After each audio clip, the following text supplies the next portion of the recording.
Surely my brother was confused. I could hardly believe what he was telling me. I leaned dangerously far out on a branch, my bare feet braced against the tree trunk, and accidentally knocked a scattering of figs down onto the head of poor Atala, who had just delivered the curious news. "A celebration?" I shouted from my tilting perch. "Why are we having a celebration? Who told you?"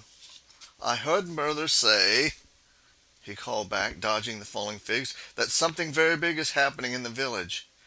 And," he paused, his voice sinking to a conspiratorial hush, "Father is going to buy a lamb." "A lamb? Then it must be a special occasion. But why?" It was still a few weeks until the Easter season. I puzzled, sitting upright on the branch. At Easter time our family celebrated with a rare treat of roasted lamb, and for that matter, it was one of the few times during the year that we ate meat at all.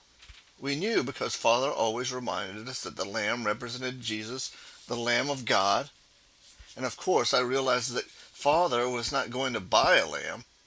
We rarely bought anything. We bartered for items that we could not grow in the earth or make or raise ourselves, the same as everyone else in our village of Baram. I'm sure Atalam knew that if we waited around he was risking another barrage of figs and questions. He was already trotting away toward the garden plot beyond our small stone house when I should have been helping Mother and the rest to clear away rocks. It was an endless job even then in 1947, since no one in our village of Baram owned farm machinery to make work easier. When school had ended an hour before, I had hidden up in this fig tree, my tree as I called it, to escape the labor. Now, watching Atola disappear, I wondered what exciting event was rippling the two regular courses of our lives. I must find Father and ask him myself, I decided. Instead of dropping down into the deep orchard grass to trail after Atala, I shinnied higher up the fig tree, up to the very top, where the branches bit at dangerous angles under my weight.